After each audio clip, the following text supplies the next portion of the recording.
केंद्र सरकार ने पॉपुलर फ्रंट ऑफ इंडिया यानी कि पीएफआई पर बड़ा फैसला लिया है। सरकार ने सख्त रवैया अपनाते हुए पीएफआई और उसके सदस्यों, संबंधित संगठनों और फ्रंट्स को तत्काल प्रभाव में 5 साल के लिए अवैध संघ घोषित कर दिया है।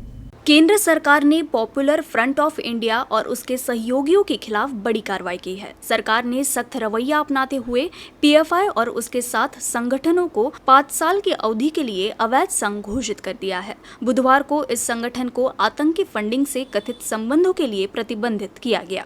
केंद्र की ओर से इस कार्रवाई के अलावा 8 और संगठनों पर भी टेरर लिंक को लेकर चाबुक चलाया गया है। इनमें rehab India foundation, campus front of India, all India imam council, national confederation of human rights organisation, national women's front, junior front, empower India foundation व रिहैब फाउंडेशन है। केंद्र की ओर से यह एक्शन ऐसे वक्त पर लिया गया जब एक दिन पहले ही पीएफआई के खिलाफ नए सिरे से कार्रवाई की गई थी। देश के 7 राज्यों से इस संगठन से जुड़े 170 से अधिक लोग हिरासत में लिए गए। पीएफआई पर कट्टरपंथ से जुड़े होने का अक्सर आरोप लगाया जाता रहा है। इसके खिलाफ 5 दिन पहले देश भर में इसी तरह की एक कार्रवाई किए जाने के बाद ये छापे मारे गए। छापेमारी की कार्रवाई उत्तर प्रदेश, कर्नाटक, गुजरात, दिल्ली, महाराष्ट्र, असम और मध्य प्रदेश की पुलिस ने की। एनआईए के नेतृत्व में विभिन्न एजेंसी की टीम ने देश में आतंकवादी गतिविधियों का समर्थन करने के आरोप में 22 सितंबर को पीएफआई के खिलाफ 15 राज्यों में छापेमारी की थी। एनआईए पीएफआई की संलिप्तता वाले 19 मामलों की जांच कर रही है। पीएफआई पर प्रतिबंध लगाने के बाद कांग्रेस समेत कई अन्य पार्टी द्वारा राष्ट्रीय स्वयंसेवक संघ पर भी प्रतिबंध लगाने की मांग की जा रही है, जिस पर प्रदेश के उप मुख्यमंत्री देवेंद्र फडणवीस ने इस तरह की मांग करने वालों की आलोचना की है। उन्होंने सवाल किया है कि भाजपा शासित ही नहीं बल्कि कांग्रेस शासित राज्यों में भी आरएसएस के खिलाफ कोई सबूत नहीं मिला है। वेगवेगळ्या प्रकारचे इनपुट्स हे सगळ्याच केंद्र सरकार आणि राज्य सरकारच्या एजन्सीजला मिळत होते। विशेषतः आपल्याला माहिती आहे की जसं दहशतवादी कृत्य करून आपल्या देशाला खिळखिळ करण्याचा प्रयत्न काही लोक करतात, तसंच सायलेंटली वेगवेगळ्या मार्गातनं समाजामध्ये तेढ निर्माण करून आपल्या देशाचं सोशल फॅब्रिक हे त्या ठिकाणी डिस्ट्रॉय करून आणि वेगवेगळ्या समाजामध्ये तेढ निर्माण करण्याचं काम काही लोक करत होते आणि पीएफआय त्याच्यामध्ये फार पुढे होतं। देवेंद्र फडणवीस ने कहा कि पीएफआई पर केंद्र सरकार का प्रतिबंध सही निर्णय है। फडणवीस ने कहा कि एनआईए को पीएफआई के राष्ट्र विरोधी गतिविधियों में शामिल होने के बारे में सबूत मिलने के बाद ही सरकार ने पीएफआई पर प्रतिबंध लगाया। विशेषतः सर्वात पहिल्यांदा केरळ सरकारने ही मागणी केली की पीएफआयवर बंदी घातली पाहिजे। त्यानंतर वेगवेगळ्या सरकारने या संदर्भात केंद्र सरकारशी पाठपुरावा केला आणि इतक्या मोठ्या प्रमाणात हे सगळे पुरावे उपलब्ध आहेत। कोला एंटी करप्शन ब्यूरो की टीम ने महावितरण के कार्यकारी अभियंता को रिश्वत लेते गिरफ्तार किया है। महावितरण के कार्यकारी अभियंता नितिन कुमार पवार ने नेट मीटरिंग एग्रीमेंट पर साइन करने के लिए रिश्वत मांगी थी। अकोला एसीबी से शिकायत करने वाले ठेकेदार का सोलर पैनल लगाने का काम है। इस पैनल को लगाने के बाद संबंधित ग्राहक और महावितरण कंपनी के बीच नेट मीटरिंग एग्रीमेंट किया जाता है। ऐसे ही 4 ग्राहकों के एग्रीमेंट फाइल पर साइन करने के लिए महावितरण के अतिरिक्त कार्यकारी अभियंता नितिन कुमार पवार ने 8,000 रुपए की रिश्वत मांगी थी। हालांकि बाद में ये सौदा 4,000 पर तय हुआ, लेकिन फिरियादी ठेकेदार ने इस बारे में एसीबी से शिकायत की। इसी आधार पर एसीबी की टीम ने रिश्वत के पैसे लेने के लिए निर्धारित जगह पर कार्रवाई कर कार्यकारी अभियंता नितिन कुमार पवार को रंगे हाथ गिरफ्तार कर लिया। खामगांव शहर के भगत सिंह चौक के बालाजी प्लॉट परिसर स्थित सती ज्वेलर्स नामक दुकान में चोरों ने सोने के आभूषणों की खरीदी का दिखावा कर 1 लाख रुपए के सोने के आभूषणों पर हाथ साफ कर लिया। चोरी की ये पूरी घटना सीसीटीवी कैमरे में कैद हुई है, जिसके आधार पर पुलिस चोरों की तलाश में जुट गई है। खामगांव शहर में आए दिन लूटपाट, जबरन चोरी, सेंधमारी जैसे अपराध सामने आ रहे हैं। शहर में अपर पुलिस अधीक्षक, अनुमंडल पदाधिकारी जैसे वरिष्ठ अधिकारियों के कार्यालय होने के बावजूद भी पुलिस अपराधियों पर नकेल नहीं कस पाई है। हाल ही में शहर के सती ज्वेलर्स में चोरी की एक घटना सामने आई, जहां 2 चोर आभूषण खरीदने के बहाने से दुकान में दाखिल हुए। उन्होंने एक महिला सराफा व्यापारी को सोने के लॉकेट दिखाने को कहा। कई लॉकेट देखने के बाद उन्होंने एक और लॉकेट दिखाने की मांग की और जैसे ही महिला लॉकेट निकालने के लिए मुड़ी, चोरों ने इसका फायदा उठाकर 1 लाख रुपए के कीमती सोने के आभूषण चोरी कर लिए। चोरों की यह पूरी करतूत सीसीटीवी कैमरे में कैद हो गई। निर्मला वर्मा की शिकायत पर खामगांव शहर पुलिस ने मामला दर्ज कर लिया है और फुटेज के आधार पर चोरों की तलाश कर रही है। दिनांक 26/2/22 रोजी अंदाजे 12:15 वाजता 2 अज्ञात इसमांनी सनी ज्वेलर्स या दुकानात येऊन सोन्याचे दागिने पाहण्याच्या कारणामुळे त्या महिला यांना दिशाभूल करून डब्यातले अंदाजे 49,000 रुपयाचे दागिने चोरून नेले। तरी श्रीमती तिने निर्मला वर्मा यांच्या तक्रारीवरून कलम 379 बाबीचा गुन्हा दाखल झालेला आहे। बुल्ढाना जिले के संग्रामपुर तहसील के सावला में खराब सड़क के कारण सावला फाटा से तक सड़क निर्माण किए जाने के साथ ही छात्रों की सुविधा के लिए मानव विकास मिशन की बस शुरू किए जाएं। इन मांगों को लेकर सावला फाटा मार्ग पर रास्ता रोको आंदोलन कर एसटी महामंडल और राज्य सरकार के खिलाफ नारेबाजी की गई। रास्ता रोको आंदोलन के कारण मार्ग पर बड़ी मात्रा में ट्रैफिक जाम हो गया है, जिससे पुलिस बल भी बढ़ा दिया गया है।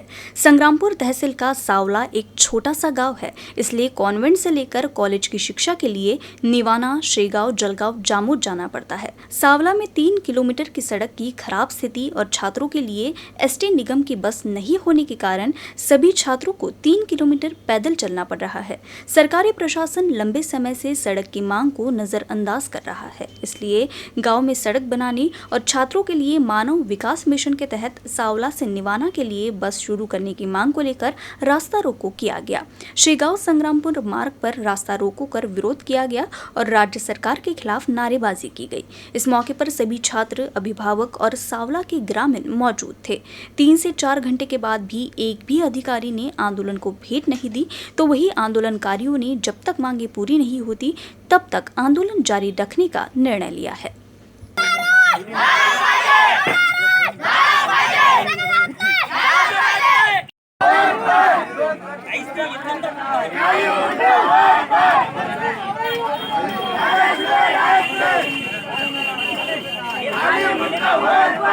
विदर्भ, मराठवाड़ा और शेष महाराष्ट्र के नेताओं ने 28 सितंबर 1953 को एक संयुक्त महाराष्ट्र बनाने के लिए नागपुर समझौते पर हस्ताक्षर किए। बुधवार को विदर्भ के कार्यकर्ताओं ने बुल्ढाना शहर में नागपुर समझौते की होली जलाई।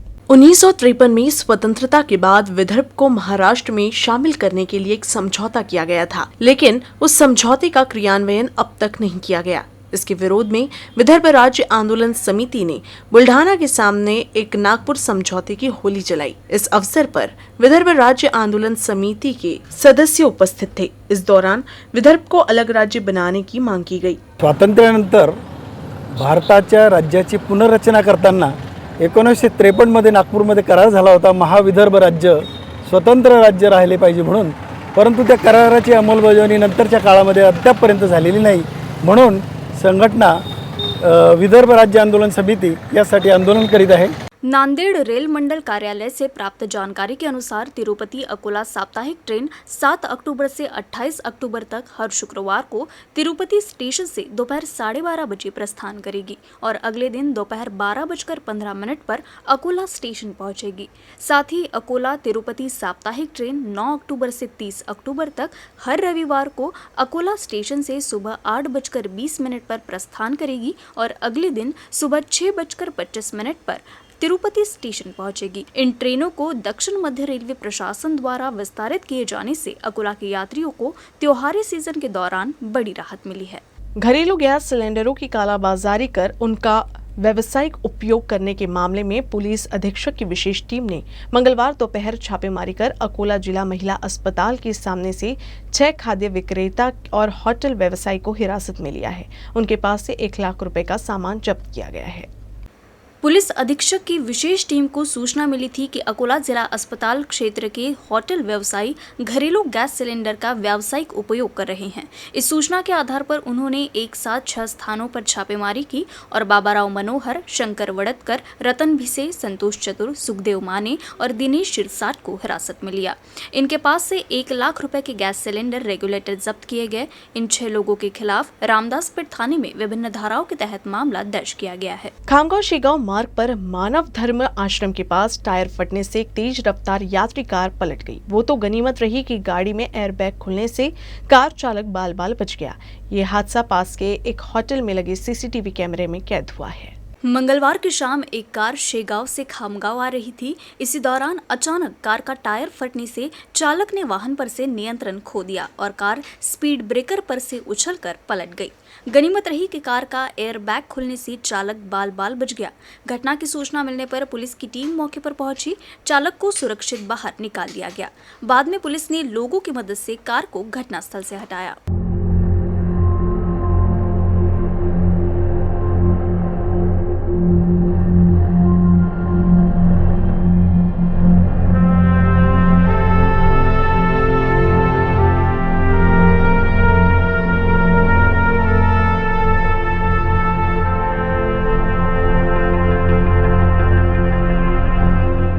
अकोला के रामनगर के एक घर में पीओपी का काम कर रहे एक मजदूर ने चोरी छिपे घर की महिला का फोटो खींचने का मामला सामने आया है, जिसकी भनक लगते ही मजदूर और ठेकेदार को महिला के परिजनों ने परिसर के लोगों के साथ मिलकर जमकर पिटाई की और पुलिस के हवाले किया।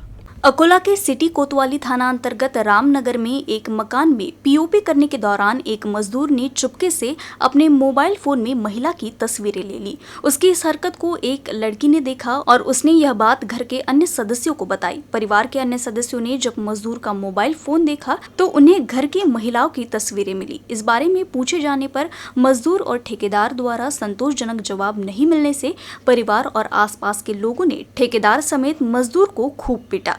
घटना की सूचना मिलते ही सिटी कोतवाली थाने के कर्मी मौके पर पहुंचे और चारों लोगों को हिरासत में लेकर मोबाइल में ली गई तस्वीरों की जांच शुरू कर दी है। सिंधी सोशल मीडिया मंडल द्वारा गरबा रास का आयोजन किया गया। पहले दिन गरबा रास में भानी सचवानी को गरबा क्वीन अवार्ड मिला।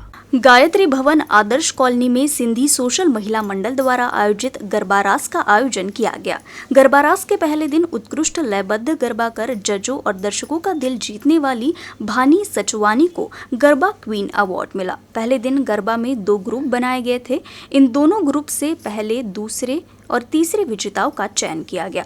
महिलाओं के ग्रुप में प्रथम पुरस्कार भानी सचवानी को प्राप्त हुआ, जबकि छोटी लड़कियों के ग्रुप में कनक वसरानी ने प्रथम पुरस्कार हासिल किया। वहीं महिलाओं के ग्रुप में दूसरा पुरस्कार आस्था निरंकारी को और तीसरा पुरस्कार मन्नत बजाज को मिला। छोटी लड़कियों में मौनी राकेश को द्वितीय और वानी गुरबानी को तृतीय पुरस्कार दिया गया।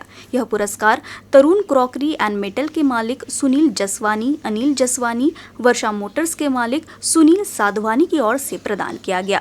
कोमल साधवानी की अध्यक्षता में आयोजित इस कार्यक्रम में मुख्य अतिथि के तौर पर हीरल गरातरा, डिम्पल चंदवादकर, कोमल जसवानी, मंजू जसवानी मौजूद रही। इस अवसर पर मुक्त गेही, रेणु जोतवानी, आशा बालानी, मीना बालानी, अंजू बालानी, निशा बालानी, सोनी अरोड़ा, गीता पंजाबी, आरती तलरेजा, सवी लुनवानी, जया राजपाल, सोनिया भाटिया ने सहयोग किया।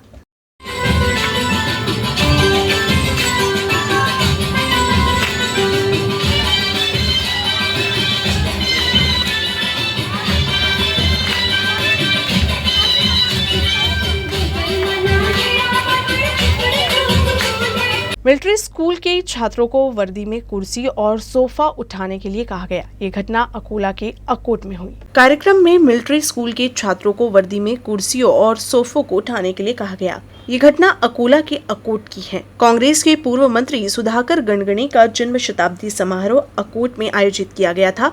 इस समारोह में अकोला के गायगांव में गणगणे सैनिक स्कूल के छात्रों से वर्दी में सोफा और कुर्सियां उठाई गई। छात्र और उनके माता पिता भविष्य और देश के बारे में सोचकर सैनिक स्कूल में दाखिला लेते हैं, लेकिन उन्हें सैन्य प्रशिक्षण देने के अलावा संस्था के अध्यक्ष अपने निजी कार्यक्रम में छात्रों को कुली के रूप में इस्तेमाल करते हैं। अगर मिलिट्री स्कूल के छात्रों से ऐसा काम कराया जाता है तो क्या वाकई ऐसे स्कूल का छात्र देश के लिए तैयार हो सकता है? ये सोचने वाली बात है।